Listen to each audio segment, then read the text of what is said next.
hoje nós temos uma temática muito interessante, todas as temáticas são muito interessantes, né? E especialmente nesse momento que nós estamos vivendo, nós vamos falar um pouquinho sobre o futuro, né? O futuro e especialmente como nós podemos projetar o futuro sem aflição, né? E o cristão, então, aprender a olhar para frente no futuro sem aflição. Daqui a pouquinho, então, vamos aguardar o pessoal chegando, só dando uns boa noites aí para o pessoal. Dona Maria das Graças, Maria Rita, boa noite, seja mais uma vez muito bem-vinda.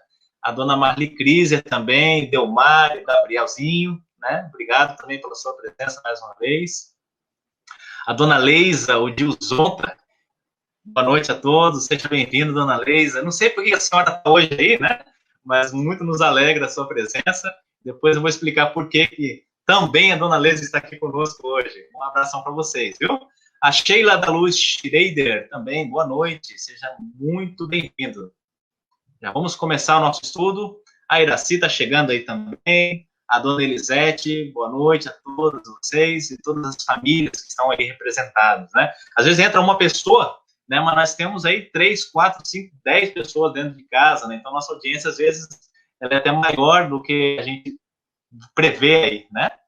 Nós já vamos começar, vamos esperar mais uns 2 minutinhos, já vamos estar chegando. Vamos chegar e logo, logo falaremos sobre como o cristão olha para o futuro. Tá? Vou até colocar aqui, então, o nosso tema de hoje. Como o cristão olha para o futuro em dias de aflição. Né? Nós estamos passando momentos tão delicados, né, na nossa vida, tão difíceis, né, por causa do coronavírus, da pandemia, algo inédito, ninguém nunca passou por isso. Estamos chegando aí também a questão do gafanhoto, está chegando no Brasil, né, mais uma situação que está acontecendo aí, e muitas vezes as pessoas ficam nessa aflição, né? Mas nós vamos falar sobre isso. Hoje não sou eu que vou falar, nós temos, então, uma pessoa muito especial que vai estar aqui conosco também, nos alegrando e também compartilhando seus conhecimentos conosco. Já vou falar, aguarde mais um pouquinho, vamos chegando, e sejam todos muito, muito, muito bem-vindos. Nós vamos iniciar, então, nosso momento de estudo e devoção, e convido, então, para junto estar conosco nessa noite o nosso convidado, o nosso irmão, o nosso amigo e pastor, o Gabriel Zonta, de Cariacica, no Espírito Santo. Uma boa noite, Gabriel, seja muito bem-vindo. Desde já agradeço muito carinho pela sua disposição de estar conosco aqui. Sabemos que também o pastor tem trabalhado muito nessa época de pandemia, e trabalhado até mais do que normalmente os trabalhos do dia a dia, né? Mas ele se dispôs prontamente a estar conosco e muito nos alegra também trazendo o nosso estudo de hoje. Um estudo bastante pertinente, relevante e importante para nós refletirmos. Uma boa noite, Gabriel. Você poderia se apresentar aí para aqueles que não te conhecem, né? Fala um pouco sobre você, sua família, data de fundação, data de formatura, né? Formatura também. Compartilhe um pouco do seu histórico aí para o pessoal te conhecer. Boa noite. Beleza. Boa noite. Um prazer enorme estar aqui com vocês nessa noite, né? Saúdo em primeiro lugar aí o pastor Heber na figura dele, também toda a congregação de Feliz Natal, né? Que Deus abençoe vocês aí. Um prazer estar com vocês e na companhia de todos que também nos assistem, né? Eu estou com o meu celular aqui do lado, podendo acompanhar um pouquinho as mensagens de todos, e dá para ver que tem bastante gente, até alguns da família, né? Semana passada era a família Farra em peso aqui, né? Hoje acho que vai ter algum som tá perdido no meio, né? Por isso que eu falei antes da dona Leisa. Dona Leisa é a mãe. A Leisa é minha mãe. Legal, bacana. Mas faz parte, né? A gente fica feliz da participação de todos.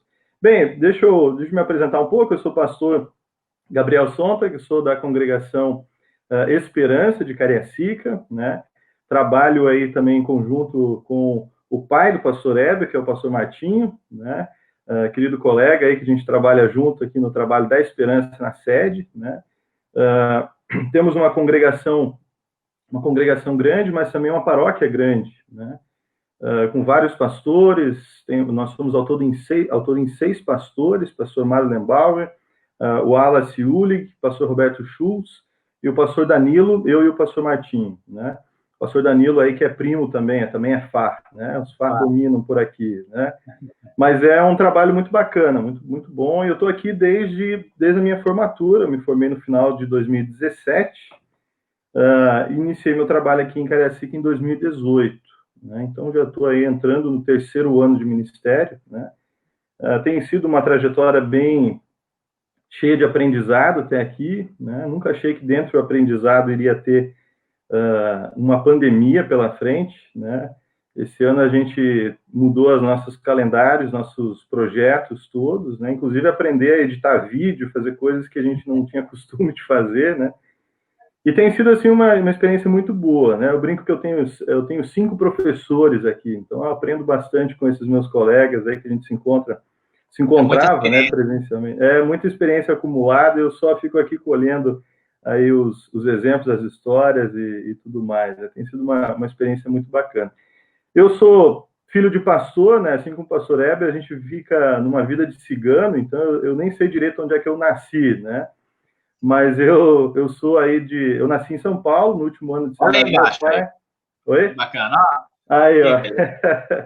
Pai e mãe assistindo, é isso aí. E eles estavam no... pai e mãe coruja. Né? E eles estavam no último ano do seminário quando eu nasci, né?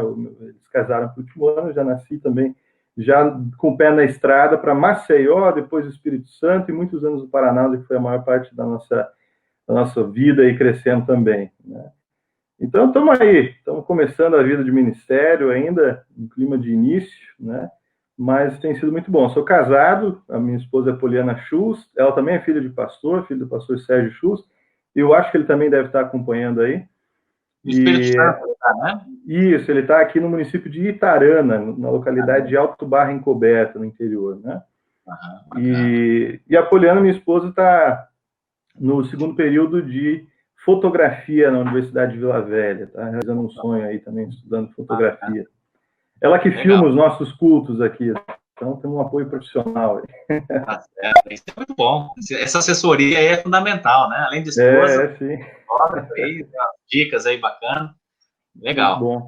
Muito bom. Deixa eu chamar boa noite aqui, quem está chegando, a dona Zulina Zuma, também, obrigado pela sua presença, o nosso pastor, colega Ademar Forpagel, também. Pastor, aonde, pastor Ademar? Conhece, Gabriel? Forpagel? Alguns Forpagel são até parentes nossos, né? Tem alguns parentes aí. Não, pastor Ademar. Coloca aí embaixo, pastor Ademar, de onde o senhor está falando, para a gente saber. E o seu pai, Odil, um abração, pastor Odil, está lá no Paraná, né? Agora, meu pai, ele recebeu o chamado mais ou menos da mesma época que eu, né? Na verdade, um dia antes que eu. Ele estava agora em Buriti, que é interior de Santo Ângelo, no Rio Grande do Sul. O pastor Ademar respondeu aqui, ó. Obrigado, pastor Ademar. Em Coxim. Mais próximo de mim que você aí, viu? É verdade.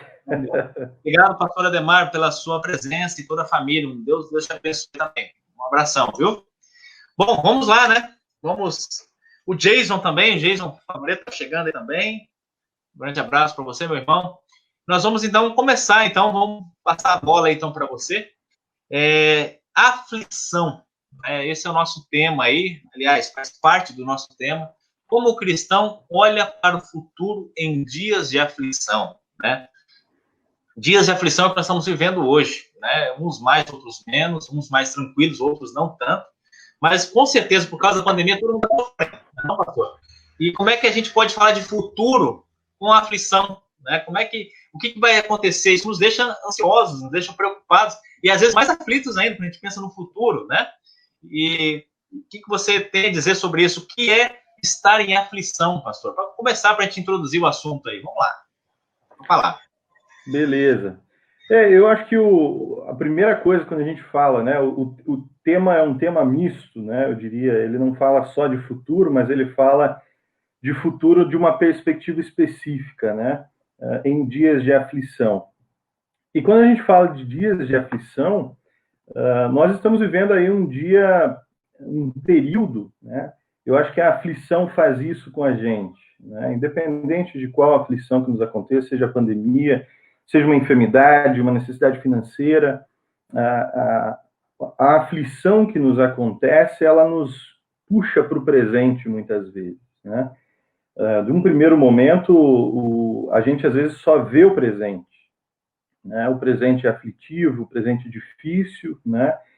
E dentro de uma perspectiva em que nós somos assim sugados para essa atenção, porque o presente, no meio de uma aflição, a sua atenção ela fica retida nessa situação que você precisa lidar.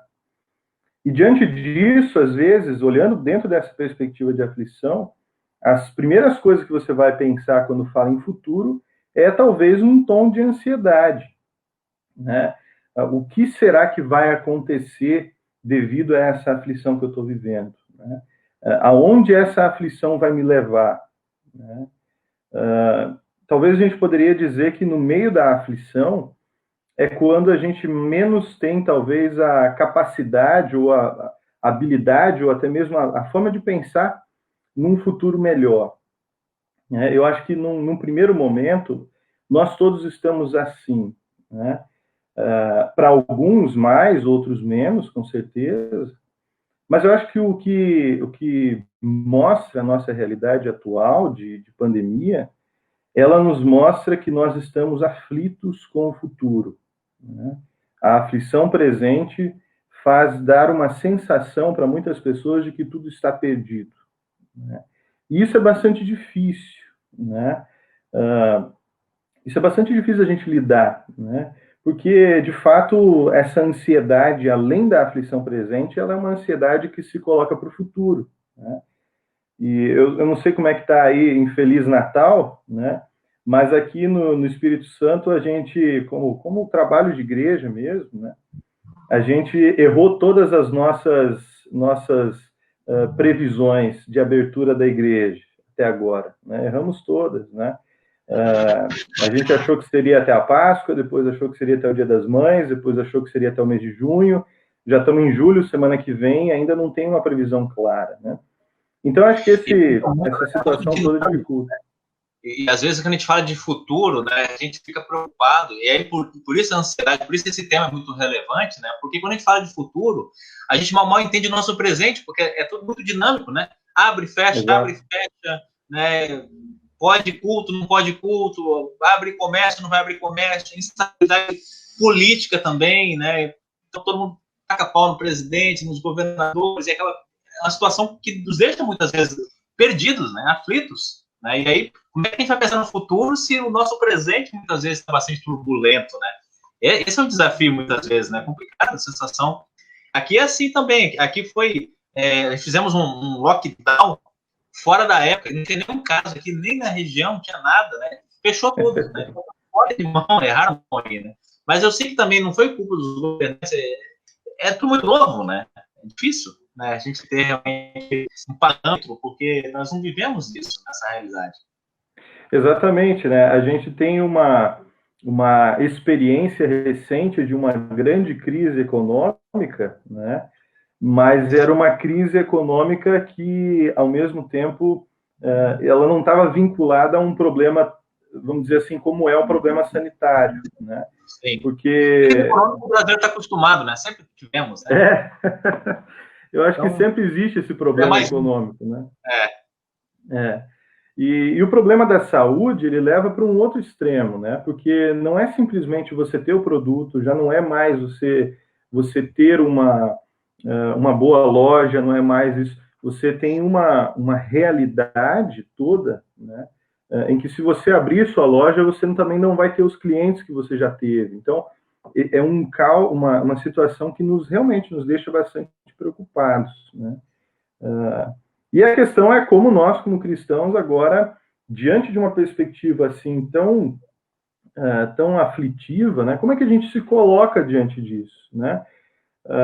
Talvez num primeiro momento a gente poderia dizer assim, o cristão é aquele que mais deveria estar preparado para uma situação como essa, né? Porque nós, quando aprendemos o texto bíblico, né, nós vemos lá, não vemos poucas promessas em que Jesus mesmo diz, ou frases como Jesus diz assim, vocês vão passar por aflições, né? E às vezes a gente tem uma ideia muito romântica dessa frase e diz assim, eu vou passar por aflição o dia que eu for idoso, estiver lá à beira da morte, né? Ali serão meus dias de aflição. E às vezes a gente vê no comércio, nas placas, né, por aí, né? Não sofra, pare de sofrer. Né? Eu tenho um espírito contra o sofrimento, né? E especialmente quando a gente vai entrar no mundo cristão, né, o evangélico, tem essa questão do não sofrer. O cristão não sofre, né? Se você sofre é porque você não está tendo fé direito, né? A sua fé está fraca, né? Então você está sofrendo por causa disso, muitas vezes, né? Então, e para algumas pessoas isso é mais angustiante ainda. Será que eu tenho pouca fé? Será que Deus não me ama mais? Né? E a gente vai falar um pouco sobre isso depois, né? E aí a situação é difícil. A gente vive o que muitos chamam de um imperativo do não sofrer, né? Exatamente, não sofra, né? Exatamente, né? E às vezes, né, dependendo às vezes até de denominações, ou até mesmo no nosso jeito de pensar o dia a dia, a gente absorve muito desse não sofrer, né? Está impregnando meio que na cultura também, né? Exatamente, né? Pais que passaram por grandes sofrimentos de infância, que foi um sofrimento muitas vezes formativo, né? Por exemplo, o pai que passou fome, o meu pai que está assistindo passou fome no período da infância, faz com que uma marca na vida de uma valorização, por exemplo, do alimento perene, né? E esse imperativo do não sofrer, ele acaba perdendo esse caráter formativo, que também faz parte da vida do povo de Deus, né? Faz parte da vida da igreja estar caminhando com sofrimento. No mundo, vocês vão passar por aflições. O cristão sempre sofreu ao longo da história da igreja, né? Inclusive no sofrimento que a igreja mais se desenvolveu, se a gente pegar na história, né? O sofrimento, a aflição, fez com que o cristão se fortalecesse, né? Se agarrasse mais a Deus, né? E Deus provou ao longo da história, né, que isso fez um crescimento. Será que nos dias de hoje, como é que está a nossa fé? Nós estamos aproveitando esses momentos de aflição e nos blindando hoje, no presente, com a perspectiva do futuro, será? É uma reflexão que a gente deve sempre fazer, aproveitar essas oportunidades difíceis, né, para fortalecer a nossa fé. Né? É uma oportunidade, sim. Né? Não estou dizendo que é falta de fé, mas é uma oportunidade para a gente rever a nossa fé muitas vezes, né? A nossa conduta, às vezes como cristãos. Né? Eu gostaria de fazer uma pergunta. Se você tiver sua pergunta também, pode escrever aí. O pastor, ele está querendo desafios aí. Os colegas pastores que estão aí também, querem fazer perguntas, né? O Gabriel é muito preparado, né? E quem quiser fazer uma pergunta aí, fique à vontade. E a gente vai discutindo, vai conversando aí, tá? Coloque aí embaixo aí, faça a sua interação. Curta aí a nossa página, curta aí, compartilhe com os demais amigos, pessoas de fora da igreja também, muito importante também. Mas eu queria fazer uma pergunta, pastor Gabriel. O que caracteriza, né, nesse período de aflição que nós estamos passando, né, de que lugar nós estamos olhando para o futuro como cristãos? Legal. Quando a gente fala de uma perspectiva cristã, né, para olhar para o futuro, né, e do nosso ambiente aqui, que nós estamos também em uma perspectiva luterana, né, é interessante fazer algumas observações, inclusive convidar Lutero para essas observações, né. Lutero diz assim que a nossa concepção e nosso entendimento de pecado, né, ele nos faz olhar para a realidade a partir dessa realidade caída que a gente vive, né? Nós somos uma humanidade caída em pecado, isso é marcante na nossa existência, né? E essa realidade do pecado me faz olhar para o futuro de uma perspectiva que muitos vão dizer que é pensamento negativo, mas para Lutero é um pensamento extremamente realista, você olhar para o futuro e ter a seguinte concepção: tudo pode acontecer, né? Todo o mal que existe no mundo, né, é possível que ele me aconteça, né? Igual dizia minha avó, já falecida, né? Ela dizia assim que se cuidem porque, né, ninguém está livre, ela falava, né?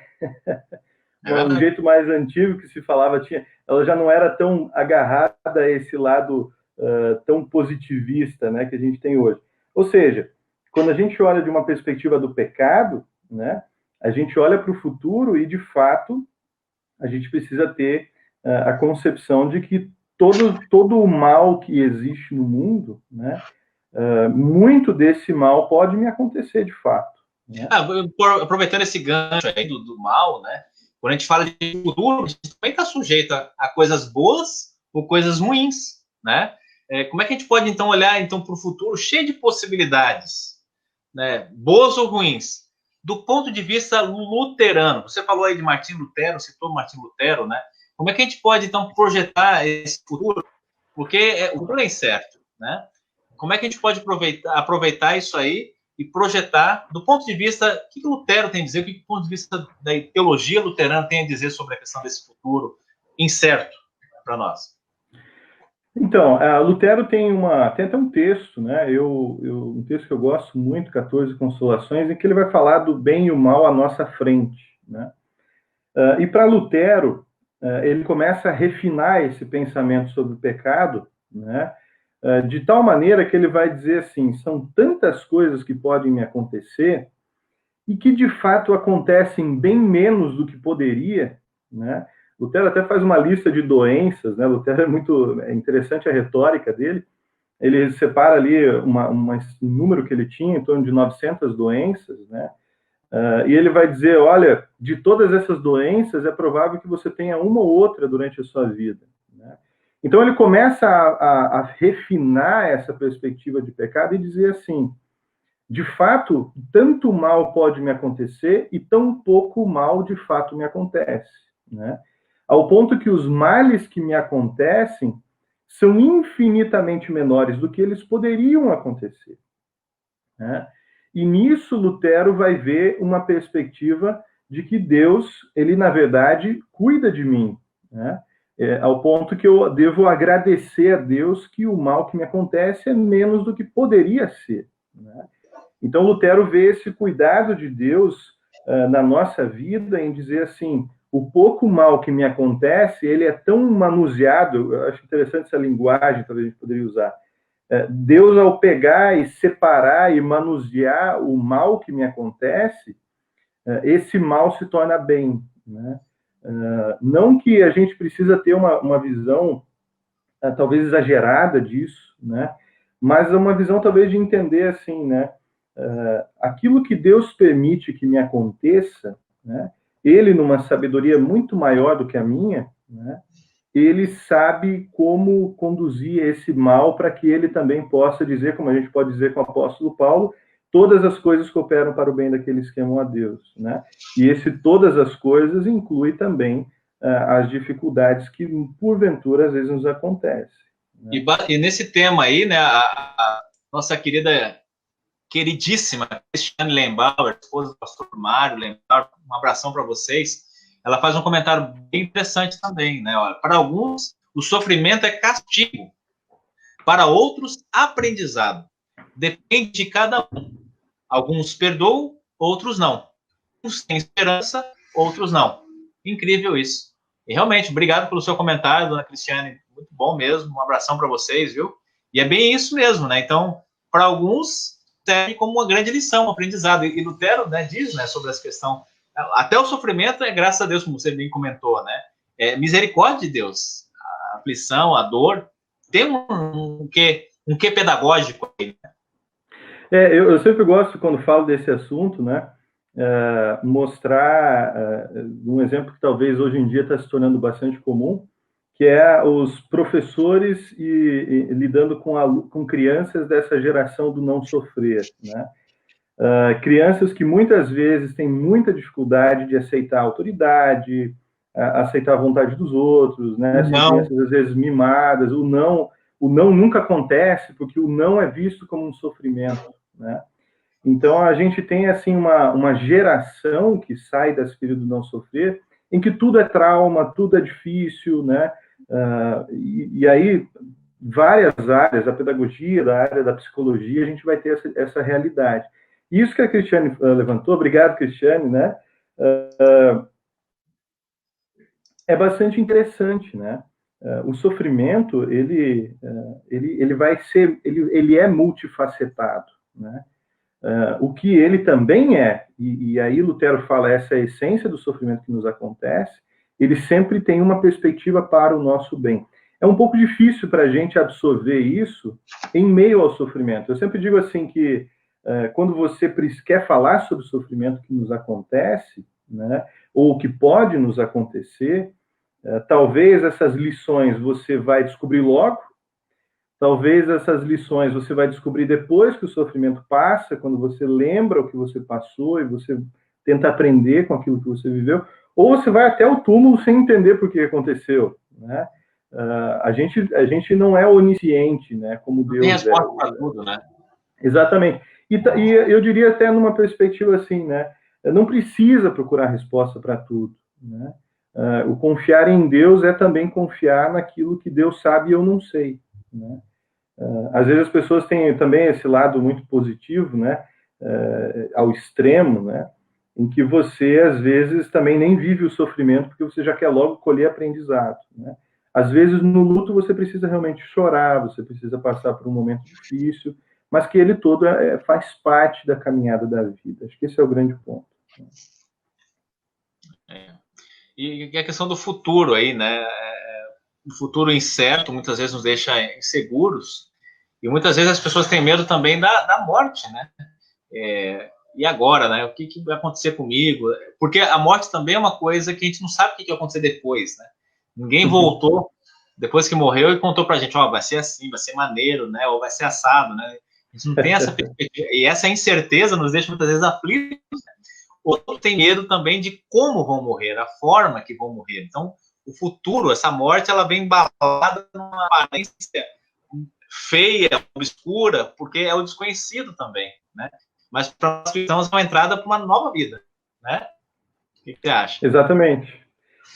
Essa é, vamos dizer assim, a grande continuação desse pensamento de Lutero, né? Que ele vai dizer assim, ainda que você passe por quase nenhum sofrimento na vida, ninguém vai escapar da morte, né? Ele até cita, né, heróis mitológicos aí, né, da mitologia grega, né, em que o deus, o semideus, ele se submete a qualquer tipo de sofrimento para não precisar passar pelo sofrimento da morte, né? Lutero até fala, tem pessoas que trocariam uma vida miserável nesse mundo para não precisar passar pela morte, tamanho medo que ela causa, né?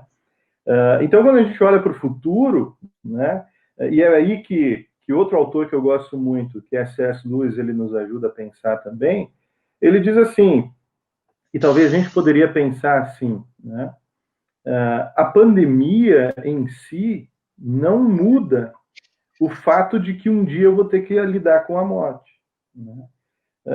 Posso lidar com a morte talvez nos próximos meses, né, devido à pandemia, né?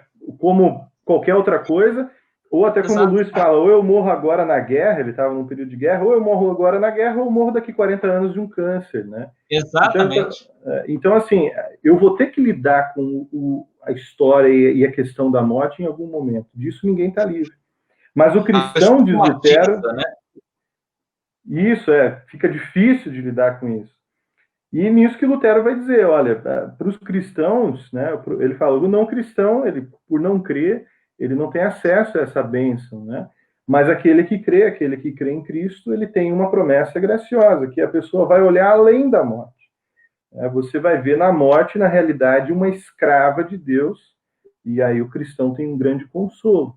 Aquilo que é o nosso maior mal, Deus transformou na nossa maior bênção, né? Então, quando eu olho para o futuro, e vejo a possibilidade da morte no meu futuro, que é talvez uma perspectiva de aflição que a gente vive, eu não vejo só sofrimento, mas eu vejo também um abraçar das promessas de Deus, né? É aquilo que Paulo vai dizer, o viver é Cristo, mas o morrer é lucro, né?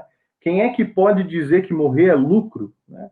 Somente aquele que realmente enxerga que a morte é um encontro com algo maior do que essa vida. E essa é a promessa cristã. Então, ela é muito graciosa, eu diria assim, né? A morte para o cristão, por mais que ela tenha essa aparência feia, como você lembrou, né, de que ela nos assusta, e nós somos humanos, vai assustar mesmo, mas ela carrega consigo a vida, né? Então, Lutero até faz uma brincadeira, o pecado que causou a morte é destruído pela morte que ele mesmo causou, né? Então, A morte também é vida, né? A morte para o cristão é a passagem para a vida. Por exemplo, a gente vê assim, nos filmes, nos desenhos animados, né, a morte sempre retratada, né, daquela coisa feia, aquela capuzão, né, com aquela... Esqueci aquele... Tipo uma foice, né? Uma foice, né? A morte é uma foice, uma coisa pavorosa, né? E é interessante que na cultura oriental a morte é celebrada, né? Na cultura oriental, especialmente japonesa, por exemplo, os sepultamentos japoneses lá é festa, né? O pessoal tem balão, tem cores, tem comida à vontade, no meio do velório ali, né? Eles celebram a morte. Eu sei que tem uma festa também no México também, né? Culto aos mortos ali, né? Tem uma festa cultural lá, né? Mas, de modo geral mesmo, a morte, ela é vista como uma coisa assim, ao fim, né? Agora acabou mesmo. E nessa perspectiva, realmente, a morte para o cristão, ela é um recomeço de uma nova vida, né? Como você bem frisou aí, e a teologia é bem clara isso. O Paulo fala muito dos romanos isso, né? Pela morte de um, todos têm a vida, né? Assim como por causa de um, entrou o pecado no mundo, pela ressurreição. Eu estou falando de Bíblia, né? Vamos falar de Bíblia, então, né? Vamos dizer, então, algum texto bíblico, quando a gente fala, não só de morte, né? Claro, vamos falar de futuro. Claro que a morte vai acometer a cada um de nós, a morte é o nosso futuro mesmo, né? Mesmo se for aqui um segundo, mas é sempre para frente, é sempre futuro, né? Você lembra, pastor, de algum texto bíblico, assim, para reflexão, que fala sobre a questão do futuro, algo que a gente possa se tranquilizar, especialmente nesses dias de aflição?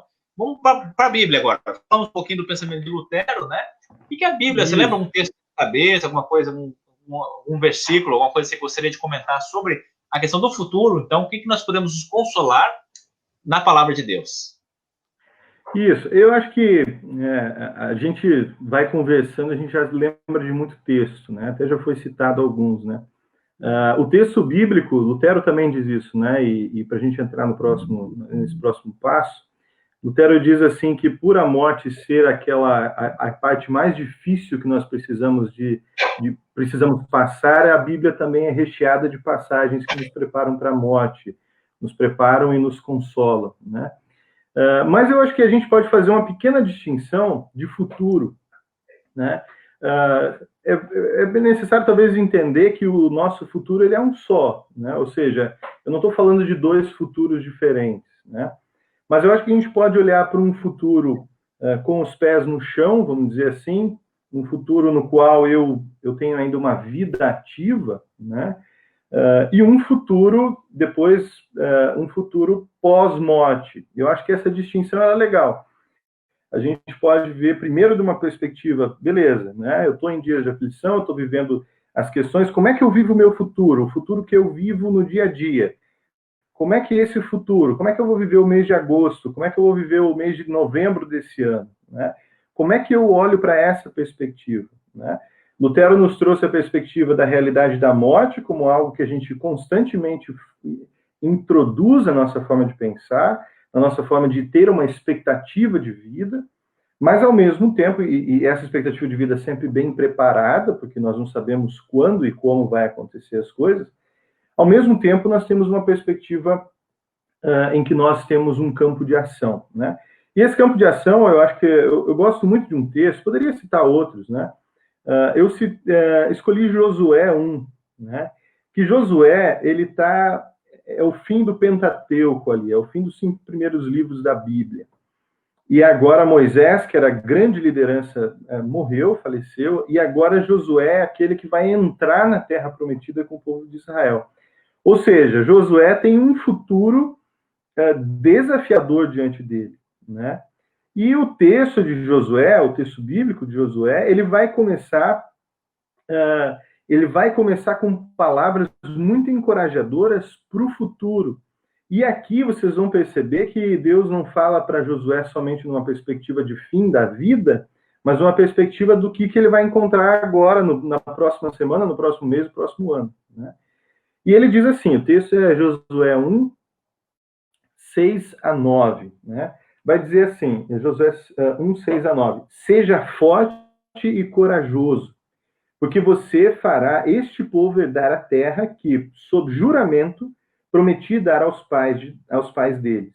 Então, somente seja forte e muito corajoso, para que você tenha o cuidado de fazer segundo toda a lei que o meu servo Moisés lhe ordenou.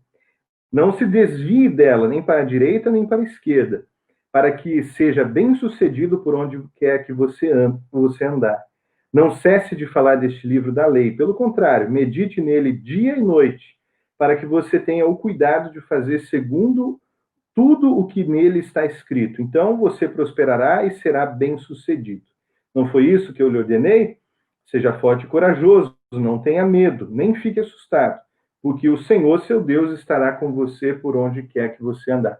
É interessante esse texto. Esse é um texto que pastor Heber e outros pastores que estão assistindo vão lembrar sempre como um texto lido para pastores em dias de instalação. Ou seja, você está com um desafio pela frente, então seja forte e corajoso, né? Eu gosto muito desse texto. Acho que esse texto ele é um texto muito significativo para como a gente vive a nossa vida cristã. E eu gostaria de ressaltar, primeiro, duas palavras que aparecem logo aqui: força e coragem. Seja forte e seja corajoso. Meu pai que está assistindo, né, ele uma vez me contou uma história, uma visita que ele fez, né, de uma vovozinha, acho que já tinha em torno de 90 anos, né? E meu pai sempre gostou muito de ouvir os que chegavam aos 90 e poucos para ver qual é o segredo e de chegar tão longe, né? Além de tomar um bom vinho. Além de tomar um vinho, né, diz a vovozinha que era um vinhozinho todo dia, né? Mas a vovozinha disse que orava todos os dias para Deus dar força para ela e coragem. E nada mais era necessário a não ser força e coragem, né? E aquilo me marcou muito. Foi antes de ir para o seminário, inclusive, né? E aquilo me marcou muito como algo que realmente é aquilo que faz parte dessa caminhada diária, né? No fundo, eu peço a Deus força e coragem, porque o bom pastor ele não desvia o vale da sombra da morte, ele passa pelo meio dele, né? O bom pastor, talvez a nossa perspectiva do não sofrer, que a gente comentou, o bom pastor deveria desviar o vale, daí ele seria um bom pastor, mas na verdade o nosso bom pastor Jesus, ele passa pelo vale, né? E nesse vale você precisa de força e coragem. Então, não é à toa que é essa fala que Deus traz para Josué diante de tudo que ele tem pela frente. Ele precisa de força, porque o desafio é grande, e perceba que essa força não vem de Josué, mas essa força vem de Deus, né? Assim como a coragem. A coragem não é a ausência do medo, que foi o tema da semana passada, né? Mas a coragem, ela é o continuar andando mesmo com medo, né? Então eu ando pelo vale da sombra da morte, morrendo de medo, talvez, passando medo, passando por aflição, passando por dificuldade, mas a coragem é o continuar caminhando. Eu acho que esse primeiro ponto desse texto fala de como nós olhamos para um futuro em dias de aflição, né? Eu preciso de força e de coragem. Para quem eu peço força e coragem? Eu peço a Deus, que é o único que pode, de fato, me dar força e coragem para essa caminhada, né? É um conselho de uma vovozinha. Vovozinha, né? A dona Cristiane falou dois comentários interessantes, né? Para nós cristãos não há morte, né? Foi falado isso no tópico anterior, né? Para nós cristãos não há morte. Por quê? Porque é sempre um recomeço, né? A morte é uma passagem para nós cristãos, né? E ela diz também que a cruz vazia aponta para a vida, né? E de fato, né? A gente vê que Jesus não está mais lá morto, né? Não está mais crucificado. Ele vive, né? Tem até aquela música, por ele vive. Posso crer no amanhã, ou seja, posso crer no futuro, né? Tem a ver com a nossa temática aí também. E também aqui nossa irmã participou bastante, bem legal também, na semana passada, a Cleusa Lúcia de Oliveira, né? E ela diz o seguinte: o mais consolador para o cristão é saber que Deus não nos abandona. O Espírito Santo nos acompanha até a morte, né? Voltando também àquela temática que nós falamos, né? E mesmo quem está passando no vale com medo, porque o cristão tem medo. Nós falamos isso na semana passada, né? É normal o cristão ter medo. Todos nós temos os nossos medos, né? Mas a gente encara, como você falou, com coragem, né? Com fé, em permanecer em Cristo. Não desvia o olhar. Confia em Deus, né? Deus vai estar junto, né? Exatamente, né? Eu acho que esse comentário agora da Cleusa, ele ajuda a gente a seguir nesse texto, né? Porque o texto de Josué não fala só de força e coragem, mas fala também de companhia, né? A companhia de Deus, né? Essa companhia de Deus, ela se manifesta de duas maneiras, né? A primeira, vocês já sabem, antes dessa live, a gente só lembrou aqui, né? Que Deus anda junto, o bom pastor, ele está junto do seu rebanho. Então, Deus está conosco, né? Isso o cristão tem um grande consolo, né? E é isso que Deus vai falar para Josué. Josué, não tenha medo, né? Eu estou contigo, eu estou com você. E se Deus é por nós, quem será contra nós? Diz Paulo, né? Legal, eu tenho uma companhia grande. Agora também eu olho, eu caminho acompanhado da palavra de Deus, né? E aí tem 3 verbos que me chamam a atenção nesse texto de Josué, pelo menos são verbos da tradução, né? Em que Josué agora é aconselhado por Deus a pensar o seguinte: ó, Josué, você está diante do povo de Israel, você é a grande liderança, você vai ser uma liderança militar e também, de uma certa forma, uma liderança religiosa dentro desse povo, né? E você, Josué, vai ler e vai ouvir o que Moisés escreveu, o que Moisés ensinou, porque o que ele ensinou é a palavra que eu dei para ele. E aí ele vai dizer: não se desvie dessa palavra, nem para a direita, nem para a esquerda, ou seja, permaneça nessa palavra, né? Para quê? Para que seja bem sucedido por onde quer que você andar. E aí vem: não cesse de falar desse livro, medite nele, meditar nele dia e noite, né? Para que você tenha o cuidado de fazer segundo tudo que nele está escrito, né? Então, assim, de uma certa forma, a gente tem a gente poderia olhar para 2 perspectivas de companhia. Uma companhia que é Cristo do meu lado, fortalecendo, dando coragem, cuidando do meu futuro, como diz Lutero, desviando males e permitindo alguns com sua mão graciosa, mas ao mesmo tempo eu, como cristão, eu tenho uma fonte de companhia que é a palavra de Deus, que me guia nesse andar. Uma palavra que eu vou falar sobre ela, o testemunho, eu vou lembrar, vou falar para mim mesmo, eu vou meditar, que é uma parte super importante. Lutero vai falar sobre meditar na palavra de Deus como algo diário. Então eu medito na palavra de Deus, especialmente em momentos de aflição, e eu vou fazer algo, eu vou agir. Esse campo de ação, ele vem depois do falar e meditar. Ou seja, eu sou orientado por Deus através de sua palavra para então fazer, né? Quando a gente lê o livro de Provérbios, a gente vê que aqueles que não meditam ou que não temem o Senhor, porque o temor do Senhor é o princípio da sabedoria, né? A gente vê que o caminho se torna rapidamente um caminho de morte, né? É o texto de Provérbios. Os 3 primeiros capítulos são muito enfáticos, né? Aquele que não ouve o pai e a mãe, aquele que anda no conselho dos ímpios, esse encontra um caminho de morte rapidinho, né?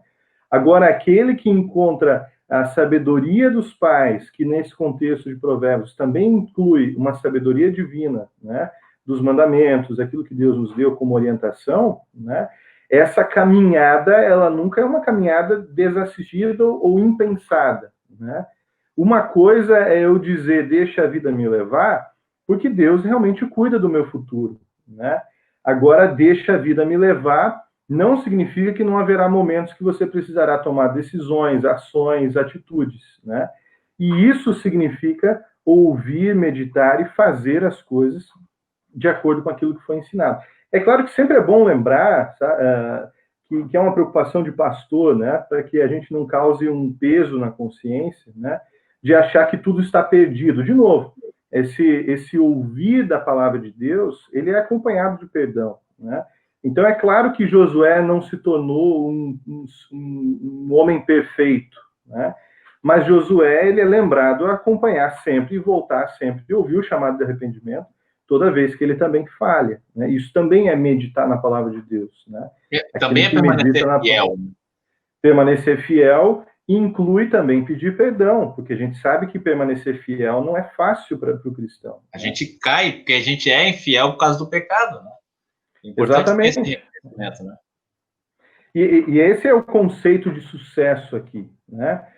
Quando Deus diz que você será bem-sucedido, né? Se a gente lê o texto de Josué, o leitor logo vai perceber que os grandes momentos de sucesso de Josué não foram atitudes dele, né? A queda das muralhas de Jericó, né? Eles rodearam a cidade e o muro caiu, foi Deus que deu, né? Mas Deus deu, essa situação toda acontece, né? Porque Deus mostra que aquele que permanece fiel não está isento de sofrimento, mas ele está junto daquele que tem o poder de trazer fim ao sofrimento, nessa vida ou na eternidade, né? Então, esse sucesso é nesse sentido, né? Interessante, a dona Cristiane falou, né? Verdade. A confiança em Deus é certeza da presença de Deus em nossas vidas e nos faz ficar firmes, sem medo. Os medos do mundo nos atingem também, mas não nos derrubam da fé arraigada em Cristo. É verdade, né? E também ela continua, né? Neste momento, que todos têm medo da morte, só se fala em morte, na doença do Covid-19. Isso nos assusta, mas não derruba a nossa fé. Excelente. Por quê? Porque nós estamos na palavra e sacramentos, né? Estamos permanecendo em Cristo, apesar do medo, apesar das aflições, apesar do futuro incerto e também o presente incerto, nós temos aí a palavra de Deus. Muito obrigado pelo comentário aí. É muito interessante, né? Ontem eu estava com um grupo de jovens, né? Um pessoal da GELB, né? Numa reunião no Meet, né? Num devocional que eles me convidaram a fazer.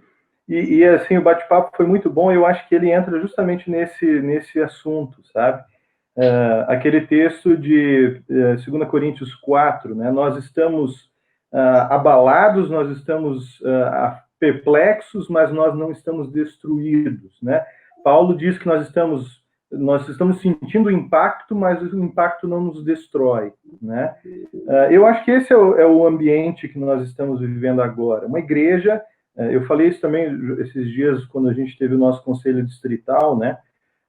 A gente tem uma realidade que ela, de uma certa forma, ela nos impactou, né, como igreja, mas se a gente parar para pensar, eu acredito que a igreja de Feliz Natal, assim como a igreja aqui do Espírito Santo, no nosso distrito, na nossa congregação, desde o primeiro dia de quarentena, em nenhum momento a palavra de Deus parou de ser professada, né?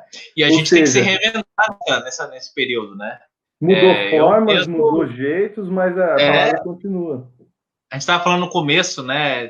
Tá quebrando a cabeça aí com as redes sociais, né? Com a tecnologia, né? E assim mesmo, a gente está aprendendo, dando as cacetadas aí, e a gente vai ter que se reinventar para que a palavra de Deus não deixe de ser pregada, né? A gente não pode se calar, né?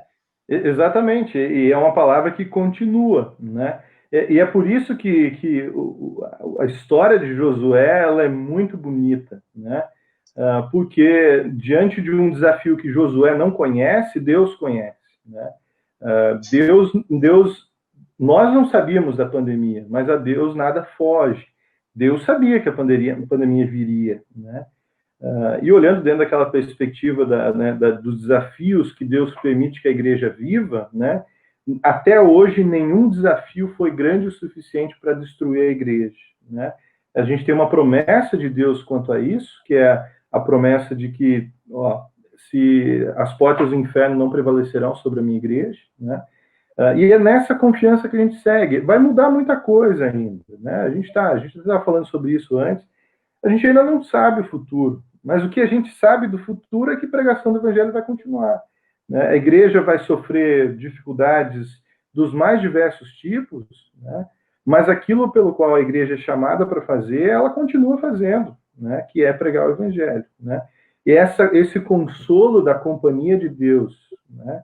Que é perene, né? Mesmo em meio à aflição, nos faz olhar para o futuro com um pouco mais de esperança, né? E é por isso que eu acho que tem um texto muito interessante. Eu vou fazer uma citação rápida aqui, de C.S. Lewis, né? Lewis fala uma palavra, eu sou Você é muito fã, né? Eu não escondo o quanto eu gosto, né? Mas tem uma citação de Lewis que ele fala para estudantes, né, que estão pensando no futuro, né? E Lewis fala fala algo que é de uma maturidade de fé que eu acho muito interessante, né? Uma atitude, diz Lúcia, uma atitude mais cristã que pode ser obtida em qualquer idade é deixar o futuro nas mãos de Deus. E deveríamos fazer isso mesmo, pois Deus vai certamente reter isso, quer o deixamos para Ele ou não. Seja na paz ou na guerra, nunca dedique sua virtude ou felicidade ao futuro. O trabalho feliz é mais bem realizado pela pessoa que considera seus planos de longo prazo de uma forma leve e que trabalha de momento a momento como para o Senhor. E aí Luz conclui, é somente pelo nosso pão diário que Deus somos encorajados a pedir a Deus, né? Lembrando do Pai Nosso, né? Ou seja, o que o Luz está dizendo, né? E é uma sabedoria que está em Eclesiastes, está em Provérbios, né? Quem quiser ler vai encontrar. Mateus, no Sermão do Monte de Jesus é muito nítido. Ou seja, a cada dia seu próprio mal. Nós sabemos da realidade futura, mas aquele que confia em Deus, por mais que passe momentos um dia de cada vez, né? Ele vive, faço o melhor no meu presente, porque o presente é o que eu tenho. O futuro está nas mãos de Deus, o passado eu peço perdão. Então eu trabalho bem o que eu faço no meu dia a dia, como para o Senhor, e tenho uma perspectiva mais leve, né? A maior parte do nosso sofrimento quanto ao futuro somos nós mesmos que colocamos sobre os nossos ombros, né? Em geral, né? Então, não sei como será o futuro, não sei, mas eu sei que Deus está lá, e se Deus está lá, já é meio caminho andado, né? Já tem essa tranquilidade. Né? Muito bom. Mais algumas pessoas chegando aí, a dona Elga, Peter, um abraço à dona Elga e a Salete também, sempre presente nos nossos estudos. Mais uma vez, obrigado pela sua presença. Eu sugiro que você coloque esse nosso estudo aí na televisão. Sei que agora no final, praticamente estamos na reta final aí, né? Mas colocar na televisão mais confortável, para a gente poder acompanhar com mais calma, né? Sem tantas distrações aí com o celular e outras coisas mais. Eu sei que nós estamos em casa e às vezes acontece a distração, né? Mas às vezes botar na televisão, aqueles que já estão, ótimo, beleza, né? A gente pode ouvir e assimilar melhor essas palavras aí que o pastor Gabriel está nos oferecendo aí, muito bacana. E voltando à questão do Lewis aí, né? Eu achei bem interessante e é atual, né? Essa colocação dele, né, de você projetar o futuro vivendo o presente, mais ou menos isso, pelo menos eu entendi assim, né? Basta o dia, seu próprio mal, uma caminhada. Eu acho que a gente tem que ter essa perspectiva do futuro. Nós precisamos planejar.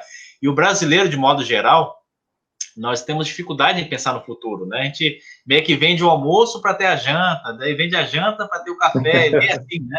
A gente vai meio que atropelando as coisas, a gente não tem muito costume de planejar, né? A gente vê as dificuldades na igreja de fazer planejamento, né? Como é difícil, né?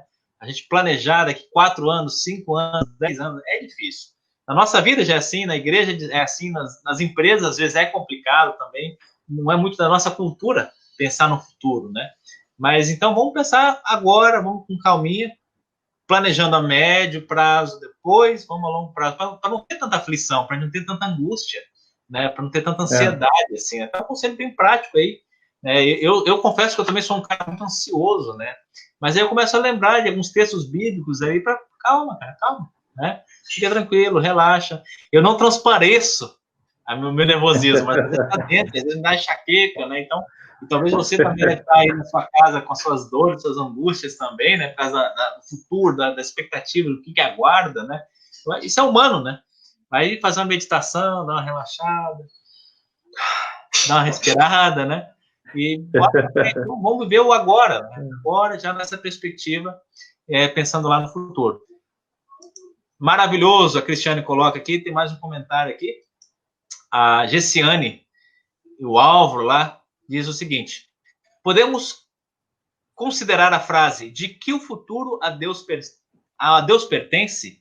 Uma coisa é certa, que com Deus em nossas vidas, o nosso futuro será o melhor que Deus quer para cada um de nós. É isso aí, né? Realmente, uma boa colocação, né? O futuro a Deus pertence. Por quê? Porque a nossa vida está nas mãos dele, né? Ele sempre quer o melhor, Deus é bom o tempo todo Deus é bom, né? É interessante essa frase, né? Eu diria ainda, junto dessa frase, né? que o futuro a Deus pertence, quer eu creia em Deus ou não, né? Na nossa perspectiva, todo o futuro pertence a Deus, inevitavelmente. O ímpio também tem futuro, né? O ímpio também tem futuro, né? Apesar que a Bíblia nos mostra que o futuro pode ser um futuro difícil, né? Caminhos diferentes. E aí, essa questão final, que ainda vou trazer um texto rapidinho, mas existe essa perspectiva de que o cristão ele sabe do que constitui esse futuro, né? Acho que essa é uma grande distinção. Enquanto um tem o medo da morte, o medo das aflições, o cristão também tem, mas ele sabe que aquele que comanda o futuro é um Deus misericordioso, né? E a misericórdia de Deus me faz olhar para o futuro com essa esperança. O futuro a Deus pertence. Que bom. Quem fala isso, geralmente fala dizendo assim, o que vai acontecer comigo, eu não sei, mas se aconteceu é porque Deus achou que foi o melhor, né? Então, e acho que essa... pertence, o problema na câmera. O futuro a Deus pertence, mas o presente também a Deus pertence, né? Exato. Hoje, também estamos cuidados por Deus, né? Exatamente. É uma companhia constante, né? E eu acho que a gente poderia lembrar um texto aí, né, para falar dessa realidade futura, né? E aí falando um pouquinho mais do que a gente já comentou algumas coisas com Lutero, né? Mas que Paulo tem, Paulo é um dos que mais fala sobre morte, né? Inclusive o texto mais completo sobre ressurreição que a gente tem inclui um dos textos de Paulo, né? Que é 1 Coríntios 15. Então, a gente tem aqui vários textos de Paulo que nos ajudam a falar sobre glória eterna, sobre vida eterna, né? E um dos textos que eu gosto muito é Romanos 8, capítulo 8 de Romanos todo, né? Deveria ser pendurado em casa para que você releia ele com frequência, né? Mas o versículo 18 em diante, eu não vou ler tudo, mas algumas frases que me chamam a atenção, principalmente a primeira frase, o primeiro versículo 18, diz assim, porque para mim tenho por certo que os sofrimentos do tempo presente não podem ser comparados com a glória a ser revelada a nós, né? Ou seja, a gente também vive nessa perspectiva de que algo bom existe para o futuro, né? Nós todos ainda, e a continuação do texto, nós aguardamos ansiosamente a revelação e a redenção do nosso corpo, né? Aguardamos a ressurreição. Um outro texto de Paulo, o texto de Coríntios, né, a primeira carta de Paulo aos Coríntios, capítulo 2, versículo 9, que diz assim, nem olhos viram, nem ouvidos ouviram, nem jamais penetrou em coração humano o que Deus tem preparado para aqueles que o amam, né? Então, assim, o cristão, ele vive o sofrimento presente sempre numa perspectiva de misericórdia, né? O futuro a Deus pertence. E o que Deus promete do futuro? Vamos passar por aflições, é uma parte do futuro. Mas ele também promete uma coisa eterna, um futuro eterno. E esse futuro eterno inclui algo tão belo que ninguém consegue descrever, ninguém consegue mostrar ou ninguém consegue escrever uma descrição perfeita, porque ela vai ser tão maravilhosa que ela foge à nossa capacidade de absorver, né? Então, além dessa expectativa da qual eu tenho a companhia de Deus, eu tenho a companhia de Deus na sua palavra, nessa caminhada que nós vimos com Josué, Paulo também nos lembra que essa caminhada leva para algum lugar. E a gente usou um pouco do exemplo da parábola do texto do Bom Pastor. A gente passa pelo Vale da Morte, mas o caminho final é os pastos verdejantes e as águas de refrigério, né? Onde bondade e misericórdia me seguirão todos os dias da minha vida. Então, isso está em perspectiva. Então, assim, minha vida pode ter sido um grande fracasso, né? Sei lá, você vai ter diversas formas de ver isso, né? Mas com Deus tudo isso está perdoado, você tem uma presença, uma promessa que vai enxugar toda lágrima. Então, se você teve uma vida... É o bandido na cruz, do lado de Jesus. Uma vida que provavelmente foi marcada por muito sofrimento, que ele causou, que ele viveu, mas termina com a promessa de Cristo e ela torna tudo hoje mesmo estarás comigo no paraíso, né? Então, essa promessa sempre continua. Então, se eu estou num leito de hospital com Covid ou qualquer outra doença, ou câncer, tantas coisas que eu queria fazer, tantas coisas que eu queria viver, tanta coisa que eu ainda não resolvi na minha vida, né? Entrega nas mãos de Deus, porque nas mãos de Deus tem promessas de graça, né? E aí, baseado nisso, né, a dona Cristiane falou, ó, então podemos descansar no Senhor, esperar com confiança, né? E também um comentário muito bacana, bem pertinente. Eu vou convidar a Cleusa para fazer um estudo aí com a gente também, uma semana dessa aí, né? Olha que comentário bem bacana. Deus pode usar o sofrimento para realizar os seus propósitos. Veja o exemplo de Moisés com medo. Se vais me tratar desse jeito, tem pena de mim e mate-me. Números 11 e 15. Mas logo adiante os propósitos de Deus se realizam em Josué. Olha que bacana esse comentário e bem pertinente também, né? É interessante, né? Moisés é um dos que pede para que Deus tire sua vida, né? Diante de um sofrimento, né? E assim como os outros personagens, a gente tem Elias nessa lista, Jeremias, a gente tem né? Jeremias, a gente vai ter algumas semanas atrás. Exato, Jó, né? Jó. Então a gente tem aí personagens bíblicos que vão ter o mesmo desejo de Moisés diante de um desafio, né? E sinceramente, talvez um desejo que eu já ouvi de colegas pastores, né? Pastores que às vezes estão numa dificuldade tão grande, né? Que vão até mesmo dizer, ó, Deus, o melhor para mim agora é me encontrar contigo, né? E Deus, tanto em Moisés como em outros personagens, Deus é que dá o futuro, né? Deus é que muda o futuro, né? E todas essas histórias, nenhum Deus tirou a vida, né? Deus sempre preservou a vida. Inclusive, Elias nem pela morte passou, né? Então, a gente tem, assim, uma perspectiva das promessas de Deus que fogem o nosso racional, né? Nem olhos viram, nem ouvidos ouviram. Quando a gente fala que a gente entende a graça de Deus, a gente não entende ela perfeitamente, porque ela é ainda maior do que o nosso entendimento, né? Então, quando a gente fala que Deus cuida do nosso futuro, isso é algo extremamente grandioso, né? É algo que envolve vida eterna, né? É vida em que vai além de tudo aquilo que nós temos ao nosso lado, né? O que também nos faz ver, né? E esse é um pensamento também de Luiz, né? Eu estou trabalhando com Luiz e Lutero nas minhas lives aqui também, e aí a gente sempre fala sobre o último livro, né? A gente dizem que a gente só fala do último livro que está lendo, né? Mas o Luiz, ele vai falar algo que eu acho que é bem o C.S. Lewis vai falar algo bem interessante nesse sentido. Ele vai dizer assim que tudo é temporário, né? Culturas são temporárias, guerras são temporárias, pandemias são temporárias, a vida é temporária, mas o ser humano, ele é eterno, né? Ele está numa caminhada eterna, ou para juízo, né? Que é um caminho triste, não um caminho que Deus preparou, uma consequência triste, né? E ao mesmo tempo ele está caminhando para uma vida eterna, ou morte eterna ou vida eterna, né? Podemos dizer que o ser humano é atemporal, pastor? O ser humano é atemporal na medida em que ele não termina a sua vida, né? Ele é temporal ou ele é eterno de uma eternidade que tem princípio, né? E aí a nossa eternidade é diferente da de Deus. Deus não tem princípio, né? Deus é mais atemporal que nós, talvez poderia dizer, né? Mas a nossa vida com Deus, ela tem aspectos divinos, né?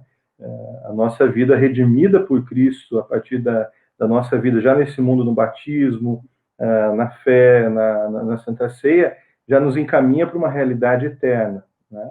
E essa eternidade, diz Luiz, quando eu lido com pessoas, eu lido com seres eternos, né? Seres que talvez vão compartilhar, vão estar comigo por toda a eternidade numa companhia celestial, né? Então, eu devo a eles respeito, eu devo a eles dignidade, eu devo a eles amor, né? Então, assim, essa perspectiva eterna me faz também olhar com outro valor, com uma outra perspectiva para a minha realidade presente, né? Nós falamos de futuro em dias de aflição, né? E isso me faz, a gente talvez está falando muito de nós mesmos, mas eu gostaria também nessa parte final lembrar que quando o cristão olha para o futuro, ele olha para o lado, para quem está indo com ele para o futuro, né? E ele vai olhar para o lado e vai dizer, ó, esse cara aqui do meu lado, ele vai também para um futuro eterno, né? E eu, como cristão, eu também tenho uma responsabilidade, lá que eu aprendi a falar, meditar e fazer, lá com Josué, de olhar para o lado e falar, meditar e fazer, né? Nesse momento eu vou olhar para o meu próximo em necessidade e eu também vou olhar para o meu próximo numa perspectiva eterna, né? Então é aquela velha história, você faz a ação social e a missão estão juntas, né? Quando eu entendo que o mundo e a vida está numa perspectiva de eternidade, eu vou olhar para aqueles que estão no mesmo lugar que eu, né? E aí eu tenho outro ser humano do meu lado, que precisa de amor, que precisa de ajuda, que precisa de Deus, nessa caminhada em conjunto, né? Então essas Muito promessas bom. nos animam, né, o presente, e também enchem o nosso coração de esperança e aquele que está do nosso lado também. Legal. Eu vou fazer a última pergunta, então, para a gente já ir para os finalmentes aí. Beleza. Do passado, falamos do presente, falamos do futuro, né? São três realidades assim distintas, né? São três realidades que Deus nos coloca aí, né? Como é que a gente pode, então, para dar uma esperança para os nossos ouvintes, para os irmãos que chegam, que estão até agora aí conosco, né? E aqueles que porventura vão ver depois dessa live, vão acompanhar nas suas casas, né? Nos celulares, na televisão, seja lá onde, né? Como é que a gente pode pegar essas três realidades? O passado, o presente e o futuro de uma maneira positiva. Como é que nós, então, podemos olhar para o futuro de uma maneira mais legal, mais positiva, não tão pessimista, né? Igual a vovozinha lá, né? Mas mais otimista. Então, a gente encerra esse momento de estudo. Legal, eu gosto muito do texto de Romanos 5 para falar sobre isso, né? Romanos 5, até se alguém quiser depois ler, depois dessa live, só logo pegar a Bíblia e ler, vai ter talvez um texto que se encaixa no que a gente falou hoje, né? Em que Paulo vai dizer assim, as experiências produzem, a tribulação produz perseverança, e aí tem uma sequência de palavras, né? Mas ele vai dizer assim, basicamente, né? A tribulação produz perseverança, perseverança produz experiência, e a experiência produz esperança. No fundo, Paulo está usando o passado, o presente e o futuro para falar de uma realidade com Deus. Ou seja, quando eu estou diante do presente aflitivo que eu estou vivendo, eu sou convidado a olhar para o passado. Então, eu olho para o passado e eu vou ver ali no passado as experiências que eu tive com Deus, porque a experiência produz esperança. As experiências que me fazem, para qualquer um que já teve algum tempo de vida, né, a gente pode olhar para trás e poder ver as experiências difíceis que a gente passou e dizer, olha, lá Deus esteve comigo. Agora eu olho para o presente e vejo, Deus estará comigo. E quando eu olho para o passado e presente, eu olho para o futuro e digo, Deus estará comigo. Então, Deus esteve, está e estará conosco, né? Quanto mais anos de experiência, né, a vovozinha tem toda a razão, né? Eu preciso de força e coragem, porque as experiências que ela já teve em 80, 90 anos, né, mostraram para ela que Deus é que conduz as coisas. Então, agora eu preciso de força e coragem para o meu presente, porque o futuro está nas mãos de Deus, né? Eu sei disso, eu sei que o futuro está nas mãos de Deus, também agora pela minha experiência de vida. E é por isso que eu quero encerrar esse nosso bate-papo, pelo menos encerrar aqui, né, que a gente tem horário, mas é de dizer assim, eu gosto muito de um exemplo quando você se coloca na beira da praia, né? Na beira da praia você enxerga o horizonte e aí você enxerga a tal da linha do infinito, né? Você encontra onde céu e terra aparentemente se encostam, né? Se juntam, né? E o cristão, ele anda nessa perspectiva, né? Foi o que a gente tentou falar um pouquinho hoje. Eu olho para o futuro olhando para a terra, olhando para o chão, ou seja, mas não só para o chão. Eu olho para o céu, mas não olho só para o céu. Eu olho como um horizonte à beira da praia, onde eu vejo ao mesmo tempo céu e terra interagindo. Então eu vou olhar para a terra e vou ver ali o meu próximo do meu lado, eu vou ver o texto bíblico que me conduz, as minhas decisões, as minhas dificuldades, mas eu nunca perco a perspectiva celeste. A certeza de que a minha vida, por mais que ela tenha todos esses desafios da vida cristã, ela é coberta, ela está sob a sombra do Altíssimo, né? Então o cristão, como é que um cristão, respondendo a pergunta que nos trouxe até aqui, como o cristão olha para o futuro em dias de aflição? Ele olha para os desafios que ele tem pela frente com a força e coragem que Cristo dá, e ele olha sob a sombra das misericórdias de Deus. Então, Deus ele está iluminando todo esse caminho, né? Eu olho de uma perspectiva, eu estou em aflição, posso estar a momentos melhores e piores de aflição, mas essa realidade ela é perene na vida do cristão, né? Eu sempre olho para o futuro, na certeza de que Deus me acompanha na vida aqui e me promete uma vida eterna com Ele. Posso morrer agora, posso morrer daqui 40 anos, independente da situação que eu esteja, a promessa permanece. O Covid é mortal, é letal, mas o Covid não pode entrar tão profundamente ao ponto de me arrancar das mãos de Deus. Nada poderá nos arrancar das mãos de Deus. Então, essa conclusão, ela é celestial na minha perspectiva, e acho que de muitos cristãos, né, em que a gente tem aí um abraçar das misericórdias de Deus no presente e de uma forma plena no futuro, como duas realidades que a gente luterano vai chamar de já e ainda não, né? Já temos todas essas promessas reais, mas ainda há algo a ser esperado, ainda há um futuro. E nesse futuro nós temos coisas lindas e belas, né? Que Deus nos conduza até lá. Muito bom mesmo. A gente agradece, pastor Gabriel, pelo seu estudo, pela sua reflexão, né? Foi muito proveitoso, realmente foi bastante edificante, né? E nós agradecemos muito a você. E eu convido a todos, então, para a gente fazer um momento de oração agora. E aí depois, então, no finalzinho, depois da oração, aí o pastor Gabriel faz as suas considerações finais, né? A sua despedida também. E nós, logo, estaremos comentando aí, tá? Vamos orar ao nosso Deus. Lembrando também que na oração, nós vamos incluir a nossa IELB, né? Que no dia de ontem completou 116 anos de atividade, né? Nós queremos parabenizar toda a IELB, você que é a IELB, para que Deus realmente continue abençoando essa igreja, para que nós continuemos levando Cristo para todos aqui, especialmente em solo brasileiro. Sintam-se todos também parabenizados neste momento. Vamos orar ao nosso Deus. Bondoso Deus, peço perdão pelos meus pecados. Esteja sempre comigo, como nesse dia que está terminando, tens abençoado a cada um de nós. Que os meus pensamentos e desejos sejam guiados pelo teu Santo Espírito. E seja sempre com a tua presença gloriosa em meu lar, no lar do teu povo. Que minha família procure sempre seguir a tua vontade e que os honremos diariamente. Honremos o teu santo nome. Bondoso Deus, a vida tem demonstrado que o orgulho e a vaidade, as contendas, são armas muitas vezes utilizadas pelo inimigo na destruição harmoniosa do lar, na sociedade, em teu povo. Peço, ó Pai, que não permitas que esses sentimentos no meio do teu povo, se vier a acontecer, corrige-nos, ó Pai, com a tua mão poderosa.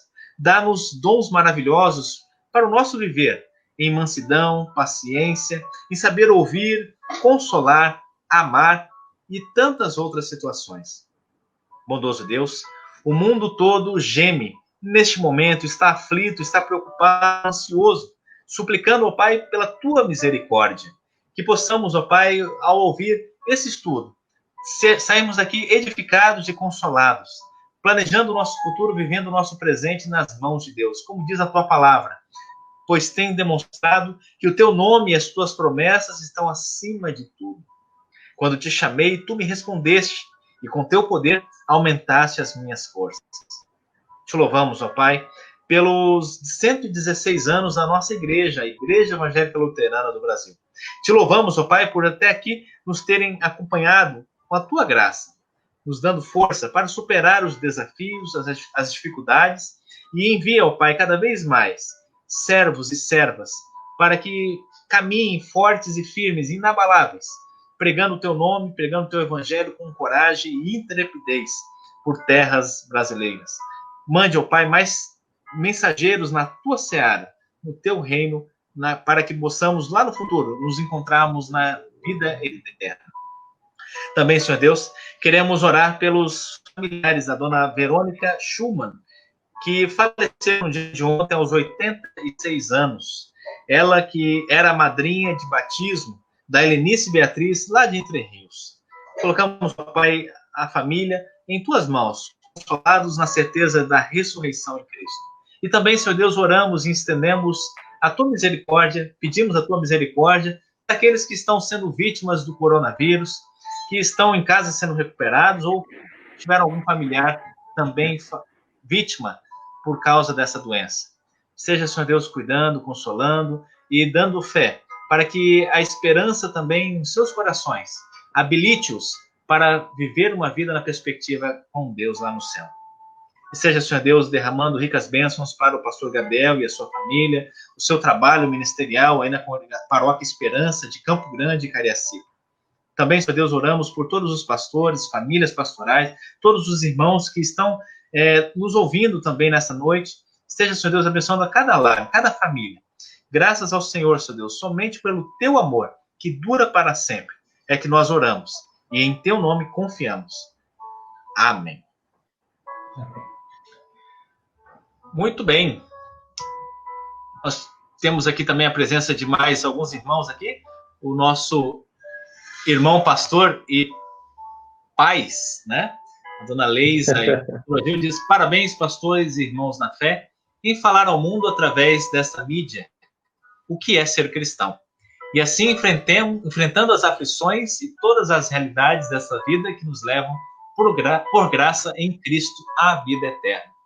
Obrigado, pastor Odil, dona Leisa, um grande abraço para vocês, parabéns pelo filhão aí, Deus abençoe a família Zonta, no Brasil todo, e pelo mundo todo. É alemão, né? Alemão. Do lado da mãe também, né? Do lado da mãe é Schmidt e do lado do pai é Sontag, né? O Schmidt é igual Silva, né? Tem em tudo que é lugar, né? Isso. O Sontag é um pouco menos, mas estamos espalhados aí também. Que Deus abençoe toda a família Zonta. Também nosso querido amigo, irmão, pastor Índio Costa, também obrigado pela sua presença. A Cioneia dos Santos, amém, também. A Salete também sempre presente, muito obrigado, dona Salete. Um grande abraço para o seu esposo, para toda a família Criser aí de Sorriso também. Muito obrigado pela sua audiência e presença toda quinta-feira sempre conosco aí nos nossos estudos bíblicos e culto também. Obrigado, viu? Também a Vanessa, amém. Louvando a Deus também pela vida de todos vocês. Muito obrigado. Pastor Gabriel, sua palavra final, gostaria de falar mais alguma coisa? Sim, queria muito agradecer, né? Eu sempre fico bastante, ainda não perdi a surpresa, né, dessa realidade que a gente está vivendo, de proporcionar momentos como esse, né? Eu acredito que em dias normais seria bastante improvável que a gente teria um bate-papo numa quinta-feira à noite, né? É verdade. O que me faz também agradecer a Deus por estar com vocês aí nesse dia, né? Um forte abraço à congregação de Feliz Natal, a congregação que você atende aí no Mato Grosso, e que vocês tenham aí um trabalho bastante desafiador pela frente, mas sempre com a companhia do nosso Deus. E também agradecer a todos que assistiram, todos que acompanharam, né? É um tema da vida cristã, acho que dos mais... É difícil, talvez, de falar sobre ele, mas ele é um dos mais do nosso dia a dia, mais comuns, né? E é um prazer poder falar sobre aquilo que nos fez ser pastores, né? Que é a esperança da vida eterna que nós pregamos semanalmente, né? Tem desafios e, com certeza, temos também a companhia do nosso Deus. Agradeço o convite, fico à disposição aí para a gente conversar mais vezes, tem tranquilidade quanto a isso, e um forte abraço aí para todos, e agradeço mais uma vez o convite e a privilégio de estar aqui essa noite.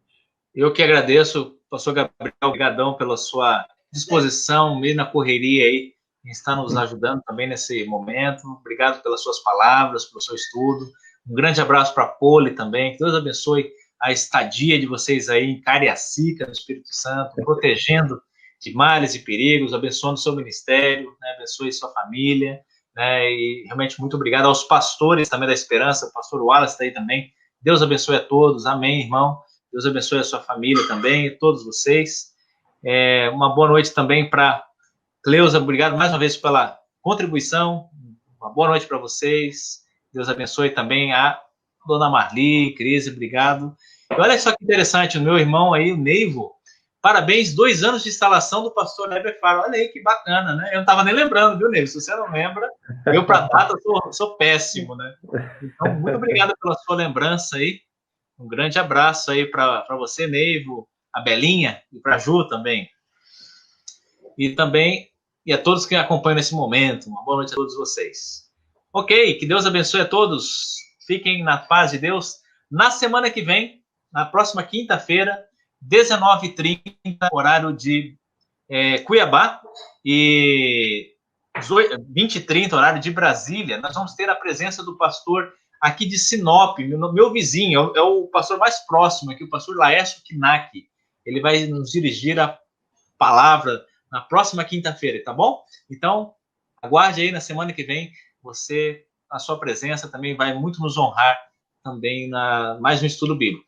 E no sábado, às 19h30, nosso culto também, você está convidado para estar conosco também para os nossos cultos de louvor ao nosso Deus, mesmo que virtual, mas como o pastor Gabriel falou, né, uma oportunidade que Deus nos dá, né, mesmo diante dessa situação tão horrível, complicada, mas por outro lado nós temos a oportunidade de estar conversando aí, estar junto, e de nós possamos aproveitar essas mídias que Deus nos coloca, essas oportunidades, para também nos aproximar nesse período de isolamento. Uma boa noite a todos, fiquem com Deus e até a próxima. Um grande abraço a todos. Até mais.